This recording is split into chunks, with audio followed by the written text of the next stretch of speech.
Hallelujah, price the lord. ದೇವರ ಪರಿಶುದ್ಧ ನಾಮಕ್ಕೆ ಸ್ತೋತ್ರವಾಗಲಿ. ರಾತ್ರಿ ವೇಳೆಯಲ್ಲಿ ಮತ್ತೊಂದು ಆವರ್ತಿ ನಾವು ಕರ್ತನ ಕರೆಗಳಲ್ಲಿ ಒಪ್ಪಿಸಿಕೊಳ್ಳೋಣ. ಒಂದು ವಾಕ್ಯ ಸಂದೇಶವನ್ನು ತೆಗೆದುಕೊಳ್ಳೋಣ. ಎಫೆಸ ಬರೆದ ಪತ್ರಿಕೆ 1ನೇ ಅಧ್ಯಾಯ, ಅದರಲ್ಲಿ 15ನೇ ವಚನವಾಗಿದೆ. ಇದು ಪೌಲನು ಮಾಡುವ ಪ್ರಾರ್ಥನೆ. ಪೌಲನು ಪ್ರಾರ್ಥನೆ ಮಾಡುವುದು ಇದೊಂದು ಸಂದೇಶವಾಗಿದೆ. ಹೀಗಿರಲಾಗಿ ಕರ್ತನಾದ ಯೇಸುವಿನಲ್ಲಿ ನೀವು ಇಟ್ಟಿರುವ ನಂಬಿಕೆಯ ಕುರಿತು ದೇವ ಜನರಿಗೆಲ್ಲರಿಗೂ ತೋರಿಸುವ ಪ್ರೀತಿಯನ್ನು ಕುರಿತು ಹೇಳಿ, ನಾನು ನಿಮ್ಮ ನಿಮಿತ್ತವಾಗಿ ಎಡಬಿಡದೆ ದೇವರಿಗೆ ಸ್ತೋತ್ರ ಮಾಡುತ್ತೇನೆ. ಹಾಲೆಲೂಯ. ಆ ದಿನಗಳಲ್ಲಿ ಪೌಲನು ಆ ಸಭೆ ಜನಗಳಿಗೋಸ್ಕರ ಪ್ರಾರ್ಥನೆ ಮಾಡಿದಂತ ಈ ವಾಕ್ಯವನ್ನು ನೋಡ್ತೇವೆ. ಅದೇ ರೀತಿಯಾಗಿ ಈ ಕಾಲಘಟ್ಟದಲ್ಲೂ ಅವಾಗೆಲ್ಲ ಮಾಡಿರೋದು ನಮಗೋಸ್ಕರ, ನಮ್ಗೆಲ್ಲ ಇದು ಅರ್ಥವಾಗಲಿ, ತಿಳಿದುಕೊಳ್ಳಲಿ, ವಾಕ್ಯದಲ್ಲಿ ಬೆಳೀಲಿ ಎಂಬುದಾಗಿ ನಮಗೆ ತೋರಿಸಿಕೊಡಲಾಗಿದೆ. ಹೀಗಿರಲಾಗಿ ನಾವು ದೇವರಿಗೆ ಆರಾಧನೆ ಮಾಡ್ತಾ, ಗಾನವನ್ನು ಹಾಡುತ್ತಾ, ನಮ್ಮ ಮನಸ್ಸನ್ನ ದೇವರಿಗೆ ಕೊಡುತ್ತಾ ಇರುವುದಾದರೆ ಇಲ್ಲಿ ಬರೆಯಲ್ಪಟ್ಟಿದೆಯಲ್ಲ, ಇದೆಲ್ಲ ನಮಗೂ ಅನ್ವಯಿಸ್ತದೆ. ಹಾಗಾಗಿ ಪೌಲನು ಮಾಡಿದ ಸೇವೆಗಳನ್ನ ನೆನೆಸಿಕೊಂಡ್ರೆ ನಮಗೆ ಎಷ್ಟು ಸಂತೋಷಕರವಾಗುತ್ತದೆ. ಅದೇ ರೀತಿಯಾಗಿ ಆತನು ಹೇಗೆ ದೇವರಿಗಾಗಿ ಪೌಲನು ನಿಂತು ಹೇಗೆ ಆತನಿಗೆ ಮರಣವನ್ನು ಸಂಭವಿಸುವಂತ ಎಂಬುದಾಗಿ ನಾವು ನೋಡ್ತೇವೆ. ಅಂದರೆ ಕ್ರಿಸ್ತನಲ್ಲಿ ಬಂದು ನಾವು ಒಳಗಿದ್ದಾಗ, ದೇವರ ವಾಕ್ಯವನ್ನು ಅನುಸರಿಸಿ ನಡೆಯುವಾಗ, ಈ ಎಲ್ಲ ಲೋಕವನ್ನ ತ್ಯಜಿಸಿ ನಾವು ದೇವರಲ್ಲಿ ನಂಬಿಕೆ ಇಡುವುದಾದರೆ ಖಂಡಿತ ದೇವರು ಇಲ್ಲಿರುವಂಥದ್ದೆಲ್ಲ ನಮಗೂ ಅನ್ವಯಿಸ್ತದೆ. ಹಾಗಾಗಿ ಕೊಟ್ಟದ ಈ ಸಂದೇಶವನ್ನು ಮತ್ತೆ ಸ್ತೋತ್ರ ಮಾಡೋದು ಕೆಳಗಿನ ವಾಕ್ಯ ಓದ್ಕೊಳ್ತೇನೆ. ನಾನು ನಿಮ್ಮ ನಿಮಿತ್ತವಾಗಿ ಎಡಬಿಡದೆ ದೇವರಿಗೆ ಸ್ತೋತ್ರ ಮಾಡುತ್ತೇನೆ.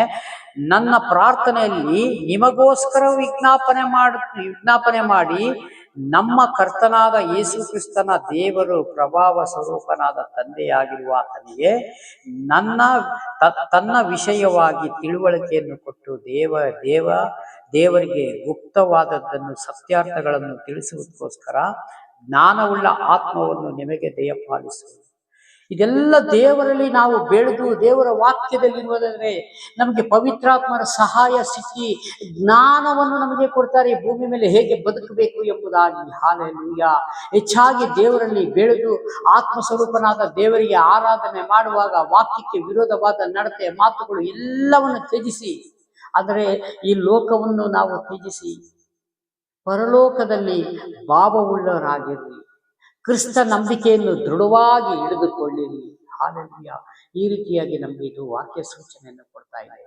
ಹಾಗಾಗಿ ನಾವು ಈ ವಾಕ್ಯವನ್ನು ಧ್ಯಾನ ಮಾಡ್ತಾ ನಿಜವಾಗ್ಲೂ ನಾವು ನೆನೆಸ್ತೀವಿ, ನಮಗೆ ಈ ಲೋಕದಲ್ಲಿ ಏನೂ ಬೇಡ, ದೇವರೇ ನಿನ್ನ ಮಹಿಮೆ ಒಂದೇ ಸಾಕು ಕರ್ತನೇ, ನಿನ್ನ ಕೃಪೆ ಒಂದೇ ಸಾಕು ಸ್ವಾಮಿ. ಕರ್ತನೇ, ನಿನ್ನ ಬರೋಣ ಸಮೀಪವಾಗಿದೆ ದೇವರೇ. ಕರ್ತನೆ, ನಿನಗಾಗಿ ಇಲ್ಲಿ ಜೀವಿಸುವಂತವರಿಗೆ ಸ್ವಾಮಿ ದೇವರೇ, ನೀನು ಕರಿಯಕ್ಕೋಸ್ಕರ ಬರ್ತಾ ಇದೆಯಾ ಎಂಬುದಾಗಿ ನಾವು ಯಾವಾಗಲೂ ನಾವು ಆತ್ಮದಲ್ಲಿ ಆರಾಧನೆ ಮಾಡಿಕೊಂಡ, ದೇವರಲ್ಲಿ ನಂಬಿಕೆ ಇಟ್ಟುಕೊಂಡು ವಾಕ್ಯವನ್ನು ಓದುತ್ತಾ ನಮ್ಮನ್ನು ನಾವು ಎಚ್ಚರಿಕೆಯಿಂದ ಕಾಪಾಡಿಕೊಳ್ಬೇಕು ಪ್ರಿಯರೇ. ಹಾಗಾಗಿ ನಾವು ಮತ್ತೆ ಎರಡನೇ ಅಧ್ಯಾಯದಲ್ಲಿ 1ನೇ ವಚನವನ್ನು ಓದಿಕೊಳ್ಳೋಣ. ಆತನು ಅಪರಾಧಗಳ ನಿಮಿತ್ತ ಪಾಪಗಳ ದೆಸೆಯಿಂದ ಸತ್ತವರಾಗಿದ್ದ ನಿಮ್ಮನ್ನು ಸಹ ಬದುಕಿಸಿದನು. ಏನು ತಿಳಿ, ಆತನು ಅಪರಾಧಗಳ ಮತ್ತು ಪಾಪಗಳ ದೆಸೆಯಿಂದ ಸತ್ತವರಾಗಿದ್ದ, ಅಪರಾಧ ಮಾಡಿ ಪಾಪ ಮಾಡಿ, ಅಂದರೆ ಈ ಲೋಕಕ್ಕೆ ನಾವು ದೇವರ ರಾಜ್ಯಕ್ಕೆ ಸತ್ತವರಾಗಿದ್ದೇವೆ ಅಂತ ಅರ್ಥ.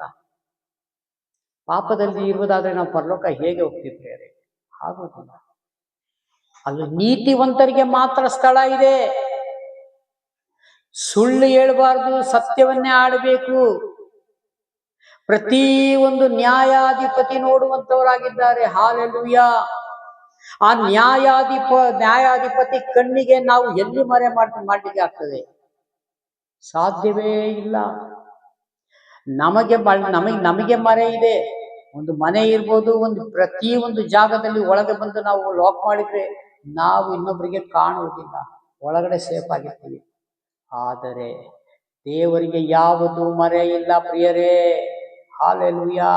ಹಾಗಾಗಿ ದೇವ ಜನರು ನಾವು ಭಕ್ತಿಯಲ್ಲಿದ್ದು, ಪ್ರಾರ್ಥನೆಯಲ್ಲಿದ್ದು, ಎಚ್ಚರಿಕೆಯಿಂದ ನಮ್ಮನ್ನು ನಾವು ಕಾಪಾಡ್ಕೋಬೇಕು ಅಂತ ವಾಕ್ಯ ಸಾರಿ ಸಾರಿ ಸಾರಿ ಹೇಳ್ತಾ ಇದೆ. ಹಾಲೆಲೂಯಾ. ಅದ್ರ ಪ್ರಕಾರನೇ ನಾವು ಆಲಯಕ್ಕೆ ಹೋಗ್ತೀವಿ, ವಾಕ್ಯ ಕೇಳ್ತೀವಿ, ಪ್ರಾರ್ಥನೆ ಮಾಡ್ತೀವಿ, ಬರ್ತೀವಿ. ಇಲ್ಲ,